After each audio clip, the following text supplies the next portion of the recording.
This is the Lionel G Scale Toby, a custom model made with parts from the Lionel Thomas and Annie. It's taken almost a year to complete and is my most ambitious project to date. This is how he was built. Now it's been quite some time since I last unveiled a custom Lionel model, a little over 2 years to be precise. I swear I wanted to have another installment out last year, but life just kinda happened. I graduated from college, I went out of the country for the first time, and I had to undergo eye surgery. Thankfully, 2024 hasn't been nearly as hectic, giving me plenty of time to work on this model. The idea for Toby came immediately after completing Edward. Edward was a pretty ambitious model to take on, and required me to use skills I was unfamiliar with. So, for my next model, I wanted to do something relatively simpler. And Toby seemed perfect. His boxy shape would be a lot easier to create than any of the other engines designs, and besides, who doesn't like Toby? He's the most unique looking engine out of the famous 8, he has a lot of great stories to his name, and he actually existed in real life. Toby is awesome! The building of this model was very long and interesting, so let's not waste any time and get into how I made Toby.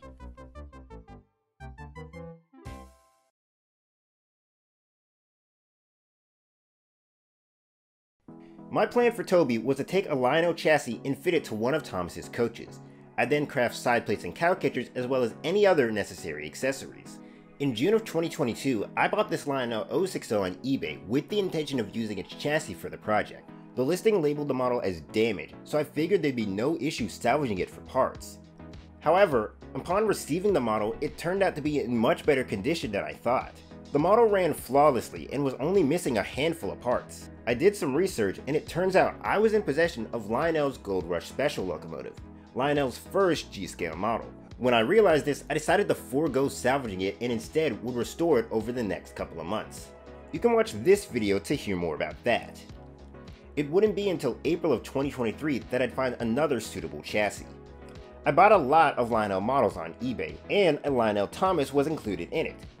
It was in rough shape, all covered in dust and grime and missing various parts. However, the chassis was still functional. It was slow to start at first, but after a thorough cleaning, it ran fine. The lot also came with a Lionel Annie, so I now had the key components to making Toby. I started progress on the model at the start of this year. I began by cutting the floor out of Annie in order to make room for the chassis. I made sure to leave a rim of plastic so that I'd have something to rest the floor on when I eventually remake it. I now need to shorten the body of the coach. Toby is roughly the same length as Thomas and the coach extends far beyond his chassis. After taking some measurements, I marked the portions that would be removed and began cutting. I opted to use a hacksaw for this part, believing things would go much faster. In actuality, it took longer and was much more difficult. I ended up switching to my Dremel to finish things off. I also sanded down any rough edges and cut out the cab doors. I then decided to go ahead and craft his face. The process for making the face was the same as for Edward. I sculpted it in clay, made a silicone mold, and cast it in plastic. I did a couple drafts of the clay face before I committed to making a mold, as the silicone and plastic is pretty pricey. This was the face I ended up with, and frankly, I wasn't happy with it. The eyes weren't level and the edges were uneven. I actually had a couple of failures when making the mold, and this was the best face I got. So rather than repeat the entire process, I opted to keep this one for the time being, though a couple of modifications did need to be made. Because I did a single part mold instead of a 2-part mold, all the detail is on one side, so I had to manually drill in the eye notches as well as carve out the eye cavity. When fitting the eyes, it suddenly became clear that Toby's are a bit farther apart than Thomas's, meaning the original eye bracket wouldn't work, so I needed to make a new one. I could have crafted one out of clay or styrene, but fortunately I didn't need to do any of that, as I had a 3D printer. I got this in anticipation for the project, knowing there'd be things too difficult to handcraft. I have the Ender 3 version 2, a decently priced filament printer perfect for beginners. This would prove very helpful throughout the course of the project. If there was ever a part that I needed, I could simply model it up and print it out. I model using 3ds Max, a rather advanced modeling software that's admittedly super expensive. I only use it because I took a modeling class in high school and this is what we used, so I'm very familiar with it. Plus, I was able to use my student discount to get it for free. This may be what I use, but honestly I would recommend using any other free program like Blender or SketchUp. So I designed a new bracket, and after a couple cycles of tweaking and reprinting, I had something I could use. Now I needed to attach the face to the body. I started by cutting a hole in the front of the coach for the bracket to fit through, while also keeping the eyes in place. I then drilled holes in the back of the face to slide in hex nuts and drilled corresponding holes in the body. I then lined everything up and screwed them together. As numerous people have pointed out in my progress update videos, Toby's face is a bit big, and that's very much intentional. In order for the face to work with the existing eye mechanism, it had to be much bigger than it normally would be. I should also mention, I'm building Toby as if he were designed by Lionel, and having a large face seems like a choice that they'd make. I mean, if you look at the Lionel, Thomas, and James, they don't exactly have correct proportions either. Anyway, with the face now situated, I could start getting ready to join the two ends of the body together. Using the 3D printer, I made these inserts to plug up all the windows. I then took me a modeling putty and filled in all the seams before letting it dry and sanding it down. Popsicle sticks were used to hold the two ends of the body together while I applied more putty, and once dry, I did some more sanding. The sticks were removed once I confirmed the integrity of the body, and I checked it against the chassis to make sure everything looked right. The roof as is was too long for the body, so I took my hacksaw and cut the ends off. Doing this removed the securing tabs that kept the roof in place, but I would remake those a little later. I finished by sanding down all the vents on the roof and filling in the holes with putty. Now I needed to remake the floor so I could install the gearbox. The floor was cut down from a thick piece of black styrene. A hole was cut out for the motor to fit through, and I printed some posts for the gearbox to sit on. Everything was then placed inside the body. Next step was to make the buffers. I took the buffer beams from the coach, cut them down to an appropriate size, and stuck them back into place. They fit onto the body pretty well, though eventually they'd need to be properly secured. With Toby's body mostly complete, I could now focus on the side plates and cow catchers. These were pretty integral to the look of Toby, and I wanted to make sure I got them right, so I frequently referenced screenshots and reference images. It's hard to describe the modeling process, but I essentially started with basic shapes and gradually added detail. The side plates started out as a simple rectangle before adding these indents for the steps. I'd frequently print out these revisions to see how they would look against the models, and would make changes accordingly. The toughest part was figuring out how to attach them to the model. The cow catchers were attached to the buffers via this lip, but they needed to be more secure. For the front cow catcher, I printed this block that fit into this dip in the chassis. It extended far enough out that I could glue it to the buffer beam, securing the cow catcher. For the back one, I took advantage of the chassis coupler slot and modeled a bar on the back that would fit in it. This of course meant the actual coupler would have to be moved up, so I cut out a hole and added pegs for the coupler to sit on. With the side plates, I opted to screw them to the chassis. The chassis had screw holes from where you would attach Thomas's body and running board, so I took advantage of those. I created arms that lined up with the holes, put screws through them, and secured them with hex nut. Here you can only see 2 arms per side plate, but later I would add a third for stability. At the time, I only had black filament to work with. Since I was in the prototyping phase, I wasn't too concerned with the look and planned to change it later. I do have to admit though, I quite like the black on Toby. It's very reminiscent of his LNER look from the books. While I was at it, I had decided to paint Toby's wheels red. His prop from season 1 to 5 had red wheels, since he was built using parts from a Marklin engine, so I wanted my model to reflect that. I know this all seems really pointless since the wheels are covered by the side plates, but I just thought it was a neat touch to the model. The printer was also helpful in remaking the face. As I said before, my handcrafting attempts left the face uneven, but I can be a lot more precise in 3ds Max. I'm not nearly skilled enough to model the entire face, but I am skilled enough to create support pieces. So what I did was make a faceplate with all the details that were too difficult to handcraft, like the slot for the hex nut and the eye cavities. I printed it out, then sculpted facial features on the plate and made another mold. This time it was a 2-part mold, so the detail was preserved on both sides. The end result was so much better than before, so I reinserted the hex nuts and screwed the face back on the model. So, with the basic structure of Toby completed, I started thinking about rolling stock. I like to think that if Lionel continued their G Scale Thomas range, every engine would be paired with a unique set of rolling stock, which is why for my Lionel Edward I gave him a troublesome truck and van. I finally got around to repairing that other truck I had, so I'll be giving that to Toby, but it should come as no surprise that I would also choose to make Henrietta. The plan for Henrietta was to shorten a coach so that the buffer beams extended out, creating a balcony. I'd then 3D print her railings as well as any other details. So I bought a Lionel Clarabel from eBay. The listing labeled it as damaged, so I was expecting something to be wrong with it, but I didn't know to what extent. It turns out the coach had some moderate warping on the side. Fortunately, it was isolated to the left side, but it was still a problem. The uneven plastic would be difficult to work with when I cut the body, so I needed to straighten it out. This wasn't just something you could force back into place, so my solution was to soften the plastic and move it into position. So I bought a heat gun and began running it back and forth over the coach until the plastic began to move. I couldn't get it completely straight, but this will work for what I need to do. With the coach now in hand, I began cutting off the ends. I also sanded down her sides, lengthened the windows, and added her windows on either end. After trimming, I then glued the ends back together and applied a layer of putty to fill in the seams. I noticed on the Lionel models, Annie and Clarabel have their undercarriages covered by this lip of plastic, despite being visible on the props. I think this was done so you could easily line up the buffer beams to the screw holes, but regardless of that, I opted to remove the plastic. With this part now visible, I decided to bridge the gap between the buffer beams. I printed this block that fit in the space and used glue and putty to join the pieces. The roof would remain the same size but needed certain details removed. I cut off the securing tabs, then modeled and printed replacements. These were reattached closer to the center of the model. I would do the same thing for Toby's roof. Like Toby, I also sanded down the vents. Henrietta only has 3 sets of vents, so I smoothed down most of them, leaving a set at each end. I then printed new ones and placed them at the center of the roof. While I was printing stuff, I also made all her side detailings and glued them in place. The last thing to take care of was the balcony railing.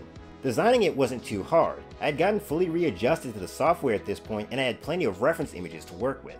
The real issue came when printing.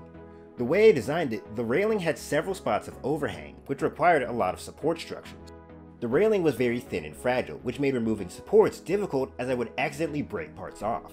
I tried using different printer settings, putting it in various orientations, and even printing it out flat, all to varying degrees of success. I eventually did find some settings that worked, but I feel this would have gone much smoother with a resin printer. Anyway, with the railings now printed, holes were drilled into the buffer beam and body to hold them in place. Jumping back to Toby, I finally got around to buying some gray filament, so I reprinted the side plates and cow catchers. I also modeled and printed the accessories for his roof, i.e. his funnel, his bell, and this string piece. These are also printed in gray because I ran out of black filament shortly after getting the gray, so these will be reprinted later. I then fitted these parts with hex nuts and screwed them in place after drilling holes. I was now nearing the end of the building process. All that remained was his wood panels and frames. I started by adding a final layer of putty to the body, just to make sure that all the seams were filled and everything was even. Once dry and sanded, I then took my Dremel and began etching lines into the body. I was very hesitant to do this, as I don't have a steady hand. Last time I did something like this was for Edward's troublesome van, and I wasn't entirely happy with the result.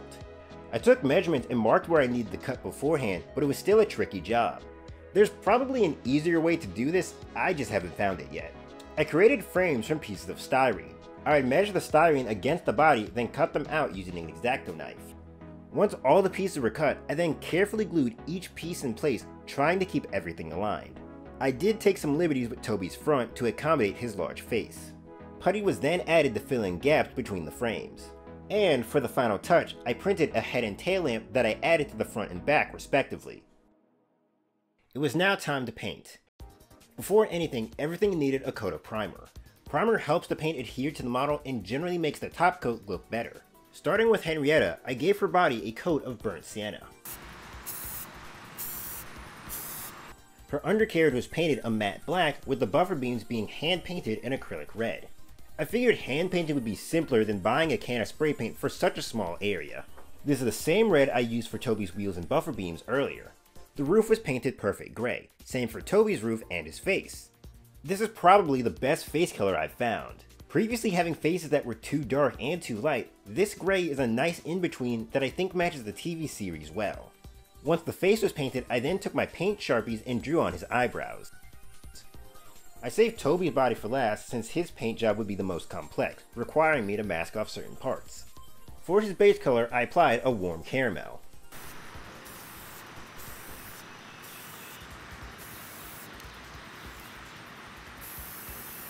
Followed by Tamiya's TS62 for his frames.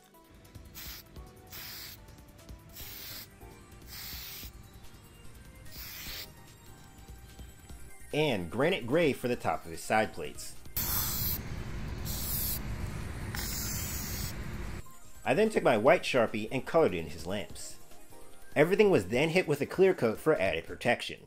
By this point I had gotten more black filament, so the funnel and string were reprinted in that color. I had also bought some yellow filament to reprint the bell. I had initially hand painted the bell with yellow acrylic, but thought it would look much nicer if it were printed. I also used this filament to make handrails, although I wasn't happy with how they looked on the model and quickly removed them. It was at this point that I decided to replace the styrene floor with a 3D printed one. The printed floor fit much better in the body and had properly sized screw holes as well as a spot for the gearbox. The last thing that I had to do was add his cab windows and his number 7. I had always planned for these parts to be stickers, so I bought a Cricut machine and some printable vinyl for the task. I opened up Inkscape and traced Toby's number from a reference image, then created a simple window graphic. These images were printed on a vinyl sheet and then cut using the Cricut. I then peeled off the stickers and applied them to the model. And with that, the Lionel Toby was complete. It is so surreal to see this thing in a finished state. When starting projects like this, you never really know what the end result is going to look like, but I can honestly say I think Toby and Henrietta look great.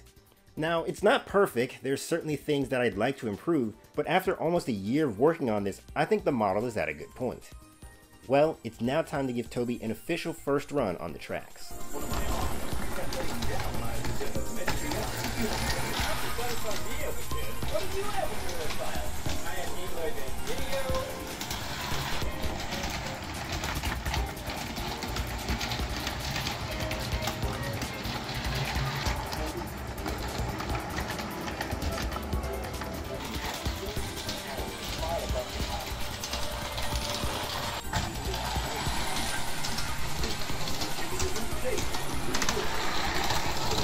While this layout is fine, it's a bit cramped sitting in the middle of my room.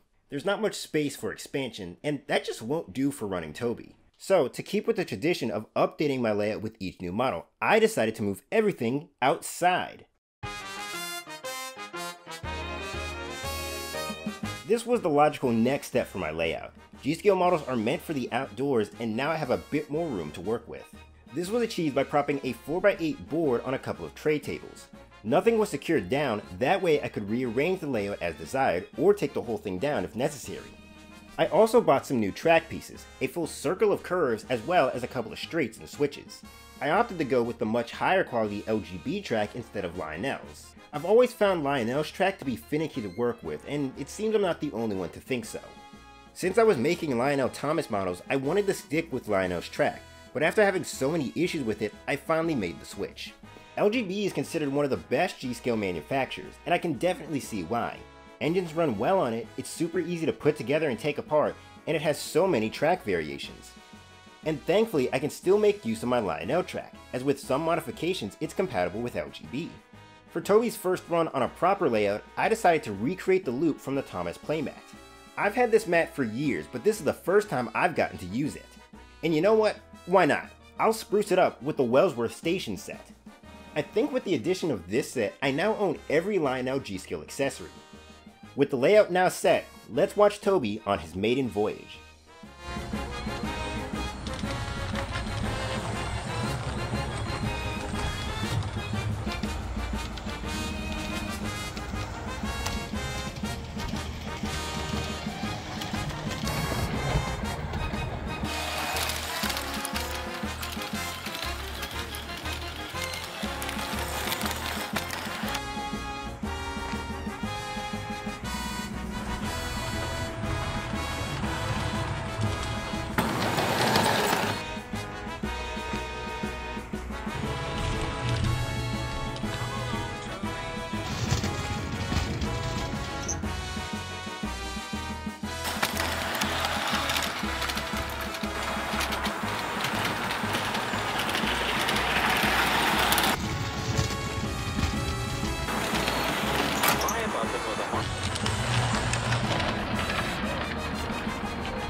And with that, I've made another worthy addition to my G-Scale fleet. These videos really give me a chance to step up my game. When I started, I only had 2 engines and a small loop of track in the corner of my room. Now I have 9 engines, most of which are custom and an outdoor layout. While I wouldn't consider this a tutorial, I hope you were able to learn something from this video. Most of the skills I have, I learned by watching other people, so it'd be great if I could do the same for you. And on the off chance that anyone would like to tackle making Toby for themselves, I've included all the assets I used in the description. This includes the 3D printing files and the sticker sheet, free for anyone to use and or modify. All things considered, making Toby wasn't that difficult. The only hard part was constantly waiting for prints to finish. Depending on the size and complexity, prints could take upwards of 8 hours to finish. And if you needed to make a change or there was an error during printing, you'd have to start all over again. So best of luck to anyone who wants to try this. I would love to see your take on a Lionel Toby as well as any other engines. I've got no idea what I want to make for my next custom model. I'm currently in possession of a 4th James model, so I could do something with that like make one of the tender engines. Or I could try my hand at making Percy. I've seen his name pop up a lot in the comments. Whatever I decide, I think I'm going to take the time to update my previous models first. I've improved a lot as a modeler, and there's definitely some things I want to go back and fix. Anyway, this is where I'll end the video for today. I hope you guys enjoyed, and I thank you for watching. Alright guys, bye.